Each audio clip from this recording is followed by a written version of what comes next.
Today's guest is the pride of Canton, the pride of Ohio State. He's the current coach at Sacred Heart University. That's John Clark. How are you, John? I'm doing well. Thank you so much for having me on. We have a lot to talk about. Coach, just to get right into it, you were at Stanford, Lehigh, and then finally Brown, and we're going to get into, you ran a pretty successful wrestling club, but what's prepared you, again, Stanford, Lehigh, Brown, high-end institutions academically, what's prepared you to be a head coach at Sacred Heart? Well, I think what's prepared me is that I've done every single position. I've been a volunteer at Lehigh, second assistant at Stanford, head assistant at Brown University, and then now the head coach. So it's like that CEO who started as a janitor who learned the ropes all the way through every position and really understands the company. And so understanding each and every role, as well as having a father who was a college coach, it's a natural progression. St. Lawrence, right? Yeah, University. very good. Yep. So with that, John, I've known you for, gosh, we go back a long ways. And, we have some mutual friends that we all still talk to. And, everybody is so impressed with your work ethic and what you do. And that is by design.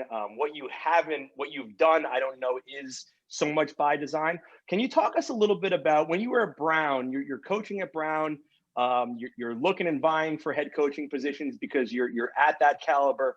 But then you go and you take a little bit of an alternative route and you went and started a youth club at the same time that you're coaching up at Brown. Can you talk about, just the effort that you were putting and what you were trying to get accomplished with that? Yeah, it was a situation. I was at Brown for 6 years. And, I had a goal when I graduated from college that I wanted to be a head coach by the time I was 30 years old. And it wasn't until I was 36 that I got the head coaching job at Sacred Heart. Ironically enough, a couple of years before I got the job at Sacred Heart, I applied for the head coaching job at Brown when Coach Amato left. And I didn't get the job, but it was something that allowed me to explore some other options. I did stay on as an assistant, but then ultimately ended up deciding to go on my own and seek different options but I've still always stayed involved with the sport. And, it's sometimes nice to see a happy ending after something that, really motivated me by, not getting that job initially. Well, look, I don't know that that's the way that I'm reading the story from where I'm sitting. I'm reading that you were at Brown, you're working your butt off, you're proving yourself over there. You started the youth program. You got all this momentum up in an area that doesn't have much momentum in the sport of wrestling. And then the Sacred Heart job opens up, but you're still living in Rhode Island. You're the hardest working guy east of the Mississippi, definitely in the Northeast. Frank Papalizio might argue with you over that one on who works the hardest. But right now you're commuting from Rhode Island to Sacred Heart. And just talk a little bit about that and, what that's like for your family and, what's that like for your athletes, knowing how committed you are to them. Yeah, as I'm talking, you can probably occasionally see cars in the background. I'm on my way back. We had a match against Bucknell this afternoon. We had actually 22 bouts, a round robin format, which is pretty cool. And I'm on my way back, but pulled over to talk to you guys. And yeah, it's been great. My wife has a 2-hour commute and I have a 2-hour commute. She's going up to Boston and she's going north and I'm going south. And we meet up in the end. So it's something that, I always had a strong work ethic because being one of 7 kids, my parents did a good job in showing us how to, work hard. And if you work hard, you can accomplish anything you want. So it was really nice to have that example from my parents. And then obviously now I think that the kids appreciate my availability to them, even though I am making that commute every day. And in turn, I tell them, I expect the same thing from them. And I think it's been great. Just, we can motivate each other that way. Coach, talk about hard work, right? You were I believe the first New York State champion from Section 10, 2-time state champion, All-American at Ohio State. You've now built what I believe is the largest roster in Division I. You took over for Coach Loja, who's doing great things. He's moved on to Davidson. The trajectory keeps going. What's it like? He's not a wrestling guy, but he's obviously a high level athlete. What's it like to have Bobby Valentine former New York Mets manager, as your boss and AD? It's amazing. And yeah, I mean, depending on the year, it's either us or Campbell with sometimes, Army or Navy too, but either, first, second, depending on the year, but it's great. And I do thank Coach Lozier for his guidance, especially in the earlier couple months and couple of years, because he's been great, and Coach Moore, previous assistant there. So they've been awesome. I lean on them even to this day. In regard to your question, yeah, I mean, it's pretty unique to have a former Major League Baseball manager and player as your boss. And it's something that it's awesome because he understands how to win and he wants us to win. He comes to every single one of our matches. And for that, I'm very grateful, because I do believe that he's going to enable us to be in position to really make a successful program here. So, John, with that kind of being said, I want to give my cousin Angela Rose Torriero. She's a graduate from Sacred Heart. She ran all 3 seasons there for Sacred Heart, and she's now a lieutenant in the military. So she got out and joined the military. She's a very bright woman. What type of studies are your kids focused on? What are they looking to do? Are there internship availabilities with the proximity to New York and Greenwich in business? Do you have phys ed teachers? What is a student athlete? What can they expect from Sacred Heart on the academic side and then the professional side? That's a great question. A lot of times when I'm doing podcasts, we don't get that far into it. And by the way, it's so great to see you, Mike. You've been such a great friend over the years, and it's just great to see you again. But it's really all over the place on what people are studying. But the one thing is constant is that they all work towards getting their master's degree. And it's great for us because they're either going to redshirt and do their 5 years, or sometimes beyond that. If we have 2 kids that are getting their starting their doctoral work, so they're in a 7-year program, and now with this additional year with the NCAA, they're gonna be doing 6 years of wrestling, of 7 years, in a 7-year program. So we're really excited to education first, and we're talking about a school that used to be a high school, and now they have 34 sports and almost 10,000 students, and it's really something that kind of hard to compare it to anywhere else, because how many Division I programs used to be a high school? Yeah, well, Coach, sounds interesting. Sacred Heart to me, it's in a great location, right? You're steps away from the city. You're obviously in, New England wrestling continues to get better. You're steps away from New York State, New Jersey, Pennsylvania. It's a great place to go to school. You've had it all. There's an All-American. I mean, it's not like it hasn't been done, right? In the last 10 years, Yeah. an All-American at heavyweight. What are you most excited about? Other than some of the things you're talking about, what's most excited about the team right now? Yeah, I mean, the location. I used to joke that if I were to start a program and put a tack on the map, I wouldn't have it really any different than where it is. And ironically enough, we started the women's program. And I mean, you can get to the ocean in 15 minutes. You can get to New York City in just over an hour on a train, or go into the 6 New England states and a lot of beautiful areas there, and to New Jersey and Pennsylvania and close to Long Island. I mean, every direction you go, it's really rich in wrestling tradition. And so we feel very fortunate with that. And, the next steps are basically trying to, we're improving as a team, but we want to get guys to the national tournament. And it's something that I believe, just like anything else, if you can do it once, more people will follow. I remember talking about being the first Section 10 state champ. I don't even know how many, countless, after I did it in 98, there's probably been 15 state champs from then. So it used to be impossible to break 5 minutes in the mile. And now not everyone, but a lot of people do. And the same thing with a 4-minute mile. Now we have to kind of break those barriers and get people believing that they can be successful here. And we're excited for that, because I always tell people, if you're the person that is able to do that, you can become legendary, no different than, Ben Askren and what he's doing, or what him and his brother did at Missouri, and, Gwiz at NC State, and the list goes on. And those people will be forever etched in the history books as changing the culture of the team. Well, you're a true pioneer, and obviously, you know, we're rooting for you, and it looks like it's going to get. I think Mike has one more question for you.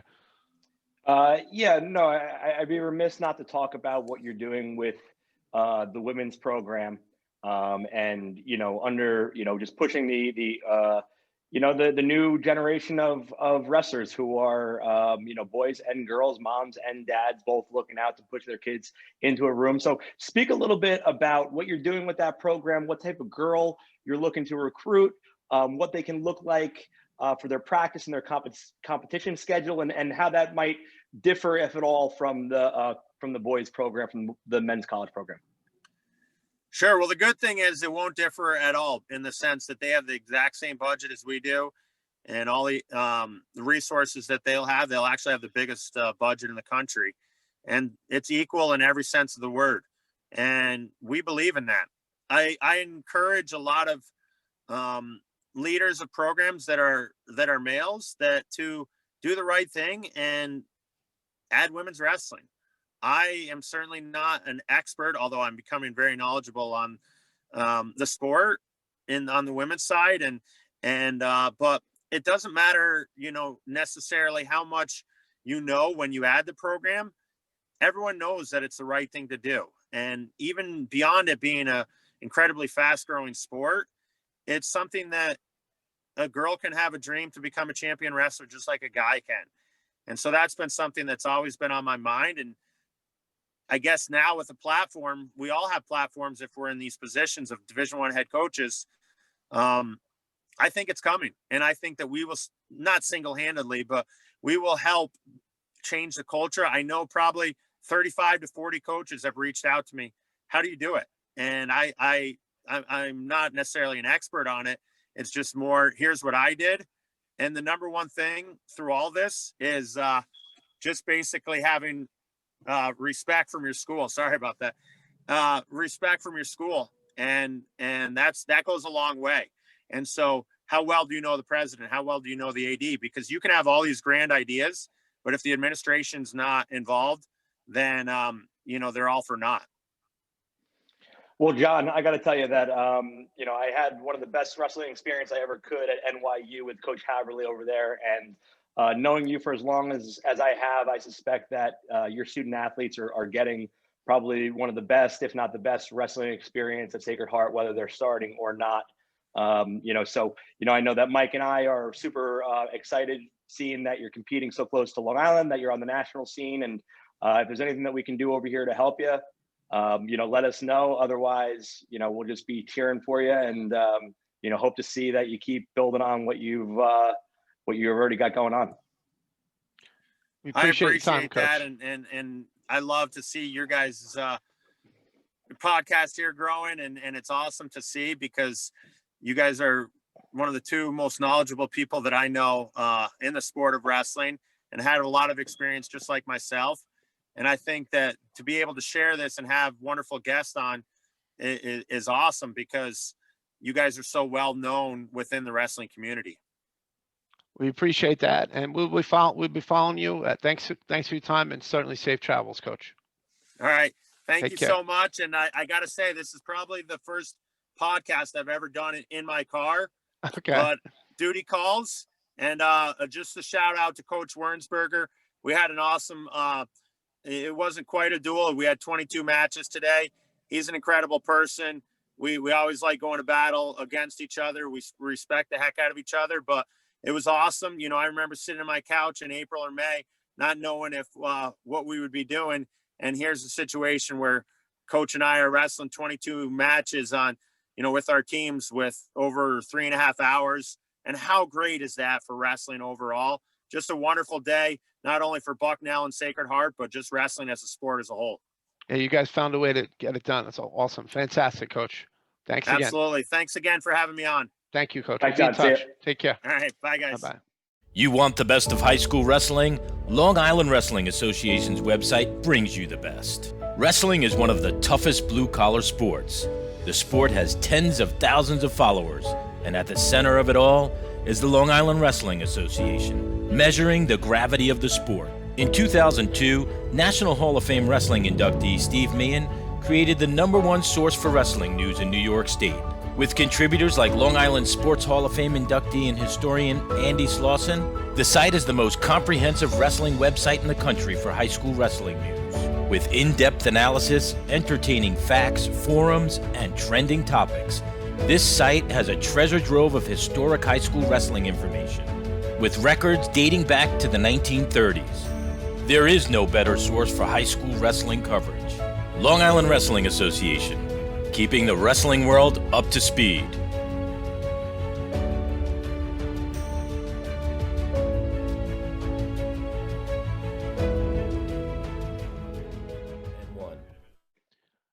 You know, Mike, one of the things that Coach Clark brought up, which is a very important topic, is the addition of the women's program at Sacred Heart. And I think that it's a trend across the country. And I think that it's going to help stabilize and continue to grow our sport. You know, certainly in New York State, one of the programs that comes to mind is Team Alpha Wrestling Club. Certainly been we'll call one of the originals, the most successful. They're doing a great job. And I believe we're starting to see the success kind of trickle at the high school level. So what are your thoughts on the growth of our sport and the stabilization of our sport in terms of adding women's wrestling at the D1 level? Yeah, Mike. Well, I mean, you know, I guess from where I sit personally is, you know, I've always been involved wrestling. You know, I was at one point very, very involved with it. And another point, I was kind of in the periphery, and all my friends are in wrestling. So, you know, as a wrestling coach, I know that I was trying to push both sides because I really enjoyed seeing, you know, young girls and boys find wrestling and fall in love with it like I did.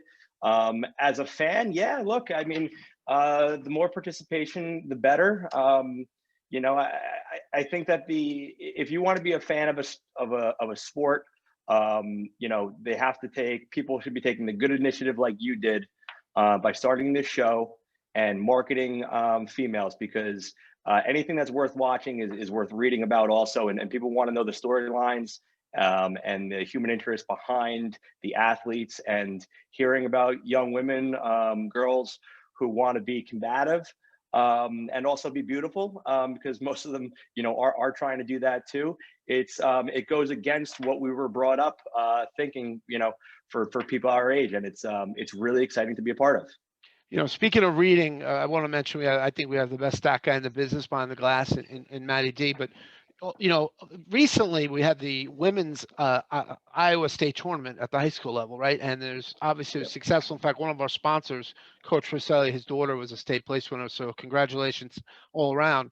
You know, but there's a big push to have that as a sanctioned event, right? So I think that's the next step, right? We have more and more women's programs. We're having, you know, high school programs, state tournaments. I'd like to see more programs and even Division I, but I'd like to see the actual state tournament, especially in a tradition-rich area like Iowa, being actually a state, you know, sanctioned event. You know, so you know, with that, I think we're on the same page. Certainly exciting. Well, we're not entirely on the same page on this, Mike. And, okay. And then there's a caveat to that, in that I think that we are on the same page. We want to see it going, but I'd like to see some more unification and joint partnerships with the idea that women are wrestling, you know, a style that may not lend themselves to where the world is going. And that's a flat and international playground. I'd like to see more state sanctions looking to develop freestyle wrestling. They have an opportunity to develop something from nothing. They have a raw piece of clay, and instead of, you know, falling into the old tricks and some of the old bear traps that we see with our men's programs, I'd like to see some of the state federations and the leadership of USA Wrestling coming together and making that the unified style for girls all the way up. I agree. You know, again, I think, you know, I think we're aligned. I'm just talking about, you know, again, arguably one of the most tradition-rich states in the country, state of Iowa. I think it's almost there, and obviously the tournament was held, but I'd like to see it sanctioned, whether it's at the USA level, USA Wrestling level, or New Way level, or even at the state level. I just think it will be more in terms of we'll call it an official tournament. So with that being said, we look forward to the next show.